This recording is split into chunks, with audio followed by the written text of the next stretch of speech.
So ಈ ಘಟನೆ ನಡೆದಿರ್ತಕ್ಕಂಥದ್ದು ಜಾರ್ಖಂಡ್ ಸ್ಟೇಟಲ್ಲಿ. ಜಾರ್ಖಂಡಿನ ಒಂದು ದಾನವಾಡಿ ಅಂತ ಒಂದು ಡಿಸ್ಟಿಕ್ ಇದೆ. ಆ ದಾನವಾಡಿ ಡಿಸ್ಟಿಕ್ಕಿನ ಜಾರಿಯಾ ಅನ್ನೋ ಒಂದು ತಾಲೂಕಲ್ಲಿ ದಿಗ್ವಾಡಿ ಅಂತ ಸ್ವಲ್ಪ ಡೆವಲಪ್ಮೆಂಟ್ ಆಗಿರ್ತಕ್ಕಂಥ ಒಂದು ಏರಿಯಾ ಇದೆ. ಆ ಏರಿಯಾದಲ್ಲಿ ಕಾರಮೆಲ್ ಅಂತ ಒಂದು ಪ್ರೈವೇಟ್ ಸ್ಕೂಲ್ ಇದೆ ಆಯಿತಾ. ಆ ಪ್ರೈವೇಟ್ ಸ್ಕೂಲಿನ ಪ್ರಿನ್ಸಿಪಲ್ಲು ಮಾಡಿರ್ತಕ್ಕಂಥ ಇದೊಂದು ನೀಚ ಘಟನೆ ಇತ್ತು. ಈ ಥರ ಏನಾದರೂ ನಮ್ಮ ಕರ್ನಾಟಕದಲ್ಲಿ ಮಾಡಿಬಿಟ್ಟಿದ್ರೆ ಇಷ್ಟೊತ್ತಿಗೆ ಏನೇನು ಆಗ್ಬಿಡು, ಕರ್ನಾಟಕನೂ ಏನು ಕಮ್ಮಿ ಇಲ್ಲ ಬಿಡಿ, ಎಲ್ಲ ಕಡೆನೂ ಪೊಲಿಟಿಕ್ಸ್ ಒಂದೇ. ಸೊ ನಾನು ಜಾಸ್ತಿ ಪೊಲಿಟಿಕ್ಸ್ ಬಗ್ಗೆ ಮಾತಾಡೋಕ್ಕೆ ಹೋಗಲ್ಲ. ಇದು ಏನಾಗಿದೆ ಅಂತೇಳಿ ನಾನು ನಿಮಗೆ ಹೇಳ್ತೀನಿ. ಇಲ್ಲಿ ಏನಾಗಿದೆ ಅಂದರೆ 10ನೇ ಕ್ಲಾಸಿನ ವಿದ್ಯಾರ್ಥಿಗಳಂದರೆ ಹುಡುಗಿಯರು, ವಿದ್ಯಾರ್ಥಿನಿಯರು ಪೆನ್ ಡೇ ಮಾಡಿದ್ದಾರೆ. ಪೆನ್ ಡೇ ಅಂದರೆ ಏನು ಗೊತ್ತಾ ನಿಮಗೆ? ಸೊ ಈ ಪೆನ್ ಡೇಲಿ ನಿಮಗೆ ಎಲ್ಲರೂ ಸ್ಕೂಲಲ್ಲಿ ಸೇರೋವಂಥದ್ದು, ಎಕ್ಸಾಮ್ ಮುಂದೆ ಇರುತ್ತೆ, ಕೊನೆ ದಿನ ಸ್ಕೂಲಲ್ಲಿ ಎಲ್ಲರೂ ಸೇರ್ತಕ್ಕಂಥದ್ದು ದಿನ. ಸೊ ಆ ದಿನ ಏನು ಮಾಡಿಬಿಟ್ಟಿದ್ದಾರೆ ಅಂದರೆ ಒಂದು 100 ಜನ ಹೆಣ್ಣುಮಕ್ಕಳು 10ನೇ ಕ್ಲಾಸಿನ ವಿದ್ಯಾರ್ಥಿನಿಯರು ಅವ್ರು ಏನು ಮಾಡಿಬಿಟ್ಟಿದ್ದಾರೆ, ಒಬ್ಬರು ಶರ್ಟ್ ಮೇಲೆ ಇನ್ನೊಬ್ಬರು ಅವರು ಸೈನ್ ಹಾಕೋದು ಅಥವಾ ಏನೋ ಬರೆಯೋದು. ಇವ್ರು ಏನು ಮಾಡಿದ್ದಾರೆ, ಸ್ವಲ್ಪ ಶರ್ಟ್ ಮೇಲೆ ಸೈನ್ ಮಾಡೋದು ಅಥವಾ ಬರೆಯೋದು, ಎಲ್ಲರಿಗೂ ಅವ್ರವ್ರ ಕ್ಲೋಸ್ ಫ್ರೆಂಡ್ಸ್ಗಳಿದೆ ಅವ್ರ ಹತ್ರ ಬರ್ಸ್ಕೊಂಡು ಅವ್ರ ನೆನಪಿಗೋಸ್ಕರ ಹಂಗೆ ಮಾಡಿಟ್ಕೊಂಡ್ಬಿಟ್ಟಿದ್ದಾರೆ ಆಯಿತಾ. ಈ ಪ್ರಿನ್ಸಿಪಲ್ಗೆ ಅದನ್ನು ನೋಡಿಬಿಟ್ಟು ಆಗಿಲ್ಲ. ಮಕ್ಕಳು ಮನೇಲಿ ಬಂದು ಹೇಳಿಕೆ ಪ್ರಕಾರ ಪ್ರಿನ್ಸಿಪಲ್ ಏನು ಮಾಡಿದ್ದಾರೆ ಅಂದ್ರಪ್ಪ, ಆ ಪ್ರಿನ್ಸಿಪಲ್ಲು 100 ಜನ ಹೆಣ್ಮಕ್ಳಿದ್ರಲ್ಲ, ಆ 100 ಜನ ಹೆಣ್ಮಕ್ಳದ್ರು ಕೂಡ ಶರ್ಟನ್ನು ಬಿಚ್ಚಿ, ಈ ಮೇಲ್ಗಡೆ ಜಾಕೆಟ್ ಇರುತ್ತೆ ನೋಡಿ, ಕೋಟ್, ಆ ಕೋಟಲ್ಲೇ ಹಾಗೆ ಶರ್ಟ್ನ ಬಿಚ್ಚಿ ಬರೀ ಕೋಟ್ ಹಾಕೊಂಡು ಮನೆಗೆ ಹೋಗಿ ಅಂತ ಹೇಳ್ಬಿಟ್ಟಿದ್ದಾರೆ. ಸೊ ಅದ್ರಲ್ಲಿ 100 ಜನ ಹೆಣ್ಮಕ್ಳಲ್ಲಿ ಒಂದು 20 ಜನದ ಹತ್ರ ಒಂದು ಬೇರೆ ಶರ್ಟ್ ಇತ್ತಂತೆ, ಅದನ್ನು ಹಾಕ್ಕೊಂಡಿದ್ದಾರೆ. ಉಳಿದಕ್ಕಂಥ 80 ಜನ ಸ್ಟೂಡೆಂಟು ಕೂಡ ಶರ್ಟ್ ಇಲ್ಲದೆ ಬರೀ ಮೇಲ್ಗಡೆ ಕೋಟ್ ಇದೆಯಲ್ಲ, ಆ ಕೋಟ್ನ ಹಾಕ್ಕೊಂಡು ಮನೆಗೆ ಹೋಗಿದ್ದಾರೆ ಸ್ಕೂಲಿಂದ. ನೀವು ಲೆಕ್ಕ ಹಾಕಿ, ಈ ಪ್ರಿನ್ಸಿಪಲ್ಲು ಎಂತಹ ನೀಚ, ನಿರ್ಬುದ್ಧಿ, ಕಠೋರ ಮತ್ತು ಎಷ್ಟು ಕೆಳಮಟ್ಟದ ಪ್ರಿನ್ಸಿಪಲ್ ಅಂತ ನೀವು ಲೆಕ್ಕ ಹಾಕಿ. ನೀವೇನಾದರೂ ಈ ಪ್ರಿನ್ಸಿಪಲ್ ಗಂಡಸು ಅಂತ ಇದ್ರೆ ತಪ್ಪು, ಈ ಪ್ರಿನ್ಸಿಪಲ್ ಕೂಡ ಹಿಂಸೆ. ಇದು ನಮ್ಮ ಭಾರತ ದೇಶದಾಗ ಒಬ್ಬ ಮಹಿಳೆ ಇನ್ನೊಬ್ಳು ಹೆಣ್ಮಕ್ಳ ಮೇಲೆ ಈ ರೀತಿ ಶಿಕ್ಷೆ ಕೊಡೋದು ಅಂದರೆ, ಶರ್ಟ್ನ ಬಿಚ್ಚಿಬಿಟ್ಟು ನೀನು ಬರೀ ಕೋಟ್ ಹಾಕೊಂಡು ಹೊರಗಡೆ ಹೋಗು ಅಂತ ಹೇಳ್ಬಿಟ್ಟು, ಹೊರಗಡೆ ಮನೆಗೆ ಹೋಗು ಅಂತ ಹೇಳೋದ್ರಿಂದ ಆರ್ಡ್ರ್ ಕೊಟ್ಟಿದ್ದಾರೆ 100 ಜನ ಹೆಣ್ಮಕ್ಳಿಗೆ ಅಂದರೆ. So this is one of the craziest principle I have ever seen ಅಂತ ಹೇಳ್ಬೋದು ನಾನು. ಸೊ ನೆಕ್ಸ್ಟ್ ಏನಾಗಿದೆ ಹೇಳ್ತೀನಿ ಕೇಳಿ. 9ನೇ ತಾರೀಕು, ಇದು ಜನವರಿ 9ನೇ ತಾರೀಕು ನಡೆದಿರ್ತಕ್ಕಂಥ ಘಟನೆ. 9ನೇ ತಾರೀಕು ಸಂಜೆ ಈ ಮಕ್ಕಳು ಈ ಪರಿಸ್ಥಿತಿಯಲ್ಲಿ ಮನೆಗೆ ಬಂದಿರೋದನ್ನು ನೋಡಿಬಿಟ್ಟು ಅವ್ರ ಪೇರೆಂಟ್ಸ್ ಏನಾಗಿದೆ ಅಂತ ಕೇಳ್ತಾರೆ. ಸೊ ವಿಚಾರ ಎಲ್ಲ ತಿಳಿದ್ಮೇಲೆ ಸ್ವಲ್ಪ ಜನ ಪೇರೆಂಟ್ಸ್ ಎಲ್ಲ ಗುಡ್ಡೆ ಆಗಿಬಿಟ್ಟು ಸೀದಾ ಹೋಗ್ಬಿಟ್ಟು DC ಕಂಪ್ಲೇಂಟ್ ಕೊಟ್ಬಿಟ್ಟಿದ್ದಾರೆ. ಸೊ DC ಕಂಪ್ಲೇಂಟ್ ಕೊಟ್ಕೊಡ್ಲೆ ಇವ್ರದ್ದೆಲ್ಲ ಕಂಪ್ಲೇಂಟ್ ತಗೊಬಿಟ್ಟು ಒಂದು 5 ಜನದ್ದು ಒಂದು ಕಮಿಟಿ ಮಾಡಿದ್ದಾರೆ.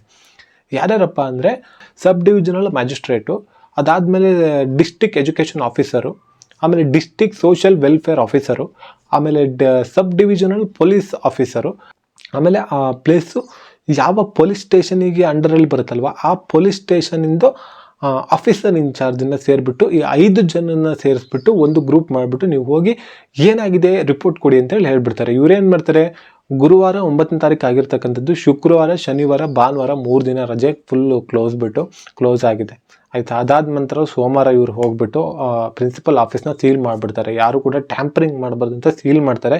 ಸೋಮವಾರ ಆಯಿತು, ಮಂಗಳವಾರ ಆಯಿತು, ನೆಕ್ಸ್ಟ್ ಡೇ ಬಂದು ಏನಪ್ಪ ಹೇಳ್ತಾರೆ ಅಂದರೆ, ಸೊ ನಮಗೆ ಇಲ್ಲೇನು ಎವಿಡೆನ್ಸ್ ಸಿಕ್ಕಿಲ್ಲ ಅಂದರೆ CCTV ಇವರೆಲ್ಲ ಚೆಕ್ ಮಾಡಿದ್ರಲ್ಲ, CCTV ಎಲ್ಲ ಚೆಕ್ ಮಾಡಿ ಅಲ್ಲಿ ಇಲ್ಲಿ ವಿಚಾರಿಸ್ಬಿಟ್ಟು, ಮಕ್ಳ ಹತ್ರ ಎಲ್ಲ ವಿಚಾರಿಸ್ಬಿಟ್ಟು, ಪೇರೆಂಟ್ಸ್ ಎಲ್ಲ ವಿಚಾರಿಸ್ಬಿಟ್ಟು, ನಮಗೇನಂದರೆ ನಮಗೆ ಯಾವುದು ಕನ್ಕ್ಲೂಸಿವ್ ಎವಿಡೆನ್ಸೇ ಸಿಕ್ಕಿಲ್ಲ. ಅಂದರೆ ಅಷ್ಟು ಜನ ಹೆಣ್ಮಕ್ಳು ಬಂದುಬಿಟ್ಟು ಮನೇಲಿ ಸುಳ್ಳು ಹೇಳಿದ್ದ ಅಂದರೆ ಈ CCTVಲಿ ಏನು ಗೊತ್ತಾಗದೇ ಇರೋಂಥ ಪರಿಸ್ಥಿತಿ ಉಂಟು. ಅಂದರೆ CCTV ಎಲ್ಲಿತ್ತು, CCTV ಯಾವ್ಯಾವ ಭಾಗದಲ್ಲಿತ್ತು ಅಂದರೆ ಪ್ರತಿ ಒಂದು ಕೂಡ ಕ್ಲಾಸ್ ರೂಮಲ್ಲಿ CCTV ಇತ್ತ, ಇಲ್ಲ ಬರೀ ಕಾರಿಡಾರಲ್ಲಿ CCTV ಇತ್ತ, ಇಲ್ಲ ಎಲ್ಲಿ ಏನಿತ್ತು, ಇದು ಯಾವ ಇನ್ಫಾರ್ಮೇಷನು ಕೂಡ ಹೊರಗೆ ಬಂದಿಲ್ಲ. ಸೊ ಇದಾದ ನಂತರ ಪೇರೆಂಟ್ಸ್ ಮಾತ್ರ ತುಂಬಾ ಎಲ್ಲರೂ ಸೀಟಲ್ಲಿ ಬಂದುಬಿಟ್ಟಿದ್ದಾರೆ. ಸೊ ABVP ಅವರು ಸ್ಟ್ರೈಕ್ ಮಾಡಿದ್ದಾರೆ ಸ್ಕೂಲ್ ಎದುರುಗಡೆ ನಿಂತ್ಕೊಂಡು. ಅದಾದಮೇಲೆ ಜಾರ್ಖಂಡ್ ಅಭಿಭಾವಕ್ ಮಹಾಸಂಘ ಅಂತ ಒಂದು ಸಂಘ ಇದೆ, ಅವ್ರು ಏನು ಮಾಡಿಬಿಟ್ಟಿದ್ದಾರೆ ಅವರು ಕೂಡ ಸ್ಟ್ರೈಕ್ ಮಾಡಿದ್ದಾರೆ. ಆ ಸಂಘದವ್ರು ಹೋಗ್ಬಿಟ್ಟು ಆ ಪೋಕ್ಸೋ ಆ್ಯಕ್ಟ್ ಅಡಿಯಲ್ಲಿ ಇವರಿಗೆ ಕಂಪ್ಲೇಂಟ್ ಕೊಟ್ಟಿದ್ದಾರೆ, ಏನು ಪ್ರಿನ್ಸಿಪಲ್ ಮೇಲೆ ಕಂಪ್ಲೇಂಟ್ ಕೊಟ್ಟಿದ್ದಾರೆ. ಆಮೇಲೆ ಜಾರ್ಖಂಡ್ ಅಭಿಭಾವಕ್ ಮಹಾಸಂಘದವರು ಬೆಳಗ್ಗೆ 10 ಗಂಟೆಯಿಂದ ಸಂಜೆ 4 ಗಂಟೆವರೆಗೂ ಕೂಡ ಸ್ಟ್ರೈಕ್ ಮಾಡಿದ್ದಾರೆ ಆಯಿತಾ. ಏನು ಉಪವಾಸ ಹೋರಾಟ ಮಾಡಿದ್ದಾರೆ. ಇದರಿಂದ ಏನು ಪ್ರಯೋಜನ ನನಗಂತೂ ಗೊತ್ತಿಲ್ಲ. ಸೊ ಓಕೆ, ಯಾರಾದರೂ ಇದ್ರ ಬಗ್ಗೆ ಮಾತಾಡ್ತಿರಲ್ಲ ಇದು ಬೆಸ್ಟು. ಸೊ ಇದೆಲ್ಲ ಆಗಸ್ಟಲ್ಲಿ ಜಾರ್ಖಂಡ್ ಚೈಲ್ಡ್ ಪ್ರೊಟೆಕ್ಷನ್ ಕಮಿಟಿ ಅವ್ರು ಏನಿದ್ದಾರೆ, ಇವರು ಒಂದು 4 ಜನ ಟೀಮ್ನ ಮಾಡಿ ಇನ್ವೆಸ್ಟಿಗೇಷನಿಗೆ ಕಳಿಸ್ತಾರೆ. ಇಷ್ಟರಲ್ಲೇ ಆ ಜಾರಿಯಾ ಪ್ಲೇಸಿನ MLA ಅವ್ರು ಏನು ಹೇಳ್ತಾರೆ ಅಂದರೆ, ಇದು ತುಂಬ ಶೇಮ್ಫುಲ್ಲು, ಇದು ಏನು ಅನ್ಫಾರ್ಚುನೇಟ್ ಅಂತ, ಇದು ದುರದೃಷ್ಟವತ್ತ ನಮ್ಮ ಈ ರೀತಿ ಇಲ್ಲಿ ಆಗಿರ್ತಕ್ಕಂಥದ್ದು ಅಂತ ಹೇಳಿಕೆ ಕೊಟ್ಟಿದ್ದಾರೆ. ಹೇಳಿಕೆಯಿಂದ ಏನೂ ಪ್ರಯೋಜನವಿಲ್ಲ, ಏನೇ ಆಗೋದಿದ್ರು ಕಾನೂನು ಮುಖಾಂತರನೇ ಆಗಬೇಕು. ಸೊ ಇಷ್ಟರಲ್ಲೇ Jharkhand state legal service authority ಅಂಡರಲ್ಲಿ ಬರುವ ಡಿಸ್ಟಿಕ್ ಲೀಗಲ್ ಸರ್ವಿಸ್ ಅಥಾರಿಟಿ ಒಂದು 9 ಜನ ಟೀಮನ್ನು ಮಾಡುತ್ತೆ. ಸೊ ಈ ಟೀಮನ್ನು ಮಾಡಿಬಿಟ್ಟು ಏನಿದೆ ಇದನ್ನ ಸ್ವಲ್ಪ ಇನ್ವೆಸ್ಟಿಗೇಷನ್ ಮಾಡಿಬಿಟ್ಟು ರಿಪೋರ್ಟ್ನ ಕೊಡಿ ಅಂತೇಳಿ ಕೇಳುತ್ತೆ. ಸೊ ಈ 9 ಜನ ಕೂಡ ಇನ್ವೆಸ್ಟಿಗೇಷನ್ ಅಂತ ಹೋಗಿದ್ದಾರೆ. ಸೊ ಏನಾಗುತ್ತೆ ನೋಡಬೇಕು. ಇದುವರೆಗೂ ಯಾವುದೋ ರಿಪೋರ್ಟ್ಗಳು ಬಂದಿಲ್ಲ. ನಾನು ಕೂಡ ಎಲ್ಲ ಕಡೆ ರಿಪೋರ್ಟ್ಗಳನ್ನ ಚೆಕ್ ಮಾಡಿದೆ, ನನಗೂ ಕೂಡ ಏನು ರಿಪೋರ್ಟ್ ಸಿಕ್ಕಿಲ್ಲ. ಸೊ ಏನೇ ಹೇಳಿ ನೀವು, ಇದು ತುಂಬ ದುರದೃಷ್ಟಕರವಶಾತ್.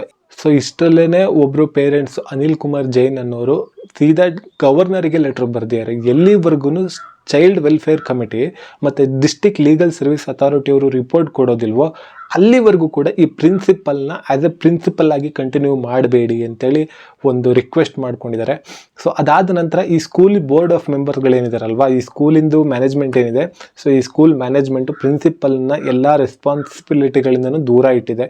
ಸೊ ಮುಂದೆ ನೋಡಬೇಕು ಏನಾಗುತ್ತೆ ಅಂದರೆ. ಬಟ್ ನನಗೆ ಶಾಕಿಂಗ್ ಏನು ಅಂದರೆ ಸಿ ಸಿ ಟಿ ವಿ ಇದೆ, ಆದ್ರೂ ನಮ್ಮ ಸಬ್ ಡಿವಿಷನಲ್ ಮ್ಯಾಜಿಸ್ಟ್ರೇಟ್ಗಳು ಬಂದು ಏನು ಹೇಳ್ತಾರಪ್ಪ ಅಂದರೆ, ಇವ್ರದ್ದು ಫಸ್ಟ್ ಇನ್ವೆಸ್ಟಿಗೇಷನ್ ಮುಗಿದ ಮೇಲೆ ಸೊ ನಮಗೆ ಯಾವುದೇ ರೀತಿಯಾದಂಥ ಎವಿಡೆನ್ಸ್ಗಳು ಸಿಕ್ಕಿಲ್ಲ, ನೋ ರಾಂಗ್ ಡೂಯಿಂಗ್, ಅಂದರೆ ಇಲ್ಲಿ ಏನು ಕೂಡ ತಪ್ಪಾಗಿರೋದು ನಮಗೆ ಕಂಡು ಬಂದಿಲ್ಲ ಅಂಥೇಳಿ ಈ ಥರ ಹೇಳಿಕೆ ಕೊಡ್ತಾರೆ ಅಂದರೆ, ಸೊ ನೀವು ಯಾರನ್ನ ನಂಬ್ತೀರಾ? 100 ಜನ ಹೆಣ್ಮಕ್ಳನ್ನ ನಂಬ್ತಿರೋ ಅಥವಾ ಇಲ್ಲಿ ನಂಬ್ತಿರೋ?